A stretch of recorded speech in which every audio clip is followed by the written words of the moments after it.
ఓం శ్రీమాత్రే నమః. Welcome to our channel శృతిలయలు. ఇవాల్టి వీడియోలో మనం కార్తీక పురాణం స్కంద పురాణంలోని 2వ రోజు పారాయణం గురించి తెలుసుకుందాం. ఆలస్యం చేయకుండా వీడియో స్టార్ట్ చేద్దాం. 2వ రోజు పారాయణం 2వ అధ్యాయం కార్తీక సోమవార వ్రతం. వశిష్ఠ ఉవాచ. ఓ జనక మహారాజా, వినినంత మాత్రం చేతనే మనోవాక్యముల ద్వారా చేయబడిన సర్వ పాపాలను హరింపజేసే కార్తీక మహత్యాన్ని శ్రద్ధగా విను సుమా. అందున ఈ నెలలో శివుడికి ప్రీతికరమైన సోమవారం వ్రతం ఆచరించేవాడు తప్పనిసరిగా కైలాసాన్ని చేరుకుంటాడు. కార్తీక మాసంలో వచ్చే ఏ సోమవారం రోజైనా సరే స్నాన జపాదులను ఆచరించిన వాడు 1000 అశ్వమేధాల ఫలాన్ని పొందుతాడు. ఈ సోమవార వ్రత విధి 6 రకాలుగా ఉంది. 1 ఉపవాసం, 2 ఏకభుక్తం, 3 నక్తం, 4 అయాచితం, 5 స్నానం, 6 తిలాదానం. 1 ఉపవాసం. శక్తి ఉన్నవారు కార్తీక సోమవారం రోజున పగలంతా భోజనం చేయకుండా ఉపవాసంతో గడిపి సాయంకాలంన శివాభిషేకం చేసి నక్షత్ర దర్శనం తర్వాత తులసి తీర్థం మాత్రమే సేవించాలి. 2 ఏకభుక్తం. సాధ్యం కాని వాళ్ళు ఉదయం స్నాన దాన జపాలను యథావిధిగా చేసుకొని మధ్యాహ్నం భోజనం చేసి రాత్రి భోజనానికి బదులు శివుడి తీర్థమో తులసి తీర్థమో మాత్రమే తీసుకోవాలి. 3 నక్తం. పగలంతా ఉపవాసం ఉండి రాత్రి నక్షత్ర దర్శనం తర్వాత భోజనం చేయవచ్చు. 4 అయాచితం. భోజనం కోసం తమకు తాము ప్రయత్నించకుండా ఎవరైనా వారికి వారుగా పిలిచి పెడితే మాత్రమే భోజనం చేయడం అయాచితం. 5 స్నానం. పై వాటికి వేటికి శక్తి లేని వాళ్ళు సమంత్రక స్నాన జపాదులు చేసినా చాలు. 6 తిలాదానం. మంత్ర జప విధాలు కూడా తెలియని వాళ్ళు కార్తీక సోమవారం రోజున నువ్వులు దానం చేసినా సరిపోతుంది. పై 6 పద్ధతిలో దేన్ని ఆచరించినా కార్తీక సోమవార వ్రతం చేసినట్లే అవుతుంది. కానీ తెలిసి కూడా ఏ ఒక్కదాన్ని ఆచరించని వాళ్ళు 8 యుగాల పాటు కుంభీపాక రౌరవాది నరకాల్ని పొందుతారని హర్షవాక్యం. ఈ వ్రతమాచరణం వలన అనాథలు స్త్రీలు కూడా విష్ణు సాయుధ్యం పొందుతారు. కార్తీక మాసంలో వచ్చే ప్రతి సోమవారం రోజు కూడా పగలు ఉపవాసం ఉండి రాత్రి నక్షత్ర దర్శనం తర్వాత మాత్రమే భోజనం చేస్తూ ఆ రోజంతా భగవంతుని ధ్యానంలో గడిపే వాళ్ళు తప్పనిసరిగా శివ సన్నిధిని పొందుతారు. సోమవార వ్రతాన్ని చేసేవాళ్ళు నమ్మక చమకగా సహితంగా శివాభిషేకం చేయడం ప్రధానం అని తెలుసుకోవాలి. ఈ సోమవార వ్రత ఫలాన్ని వివరించే ఒక ఇతిహాసాన్ని చెబుతాను, వినండి. నిష్ఠురి కథ. పూర్వం ఒకానొక బ్రాహ్మణుడికి నిష్ఠరి అనే కూతురు ఉండేది. పుష్టిగాను అందంగాను అత్యంత విలాసంగాను ఉండే ఆమెకు గుణాలు మాత్రం శ్రేష్టమైనవి రాలేదు. దుష్టగుణ భూయిష్టమైన గయ్యాలిగాను కామకురాలిగాను తిరిగే ఈ నిష్ఠరిని ఆమె గుణాల వల్ల కర్కశాని కూడా పిలుస్తూ ఉండేవారు. బాధ్యత ప్రకారం తండ్రి ఆ కర్కశని సౌరాష్ట్ర బ్రాహ్మణుడు అయిన మిత్రశర్మ అనే వానికిచ్చి తన చేతులు దులిపేసుకున్నాడు.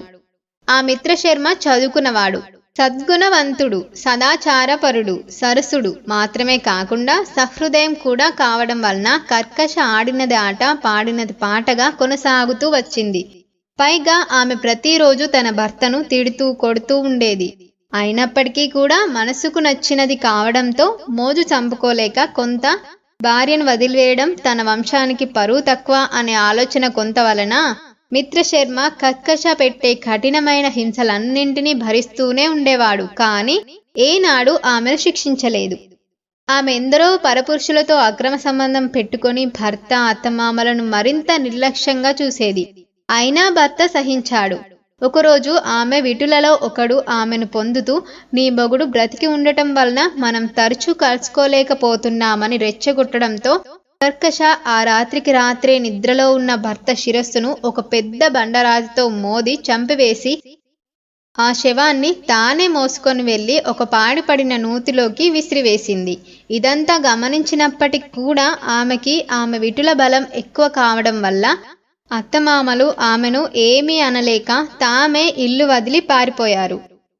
అంతటితో మరింత స్వతంత్రించిన కర్కశ కన్నుమిన్ను కానని కామవేషంతో అనేక మంది పురుషులతో సంపర్కం పెట్టుకొని ఎందరో సంసార స్త్రీలను కూడా తన మాటలతో భ్రమింపజేసి తన విటులకు తార్చి దాని ద్వారా సొమ్ము చేసుకునేది.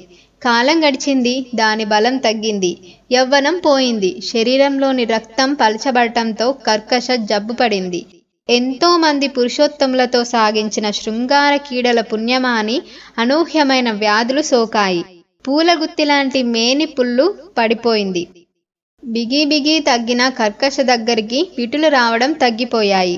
ఆమె సంపాదన పడిపోయింది. చివరికి అక్రమ పతులకే కాని సుతులకు నోచుకొని ఆ నిష్టర తినడానికి తిండి, ఉండడానికి ఇంత ఇల్లు, వంటి నిండా కప్పుకోవడానికి బట్టలు కూడా కరువయ్యాయి.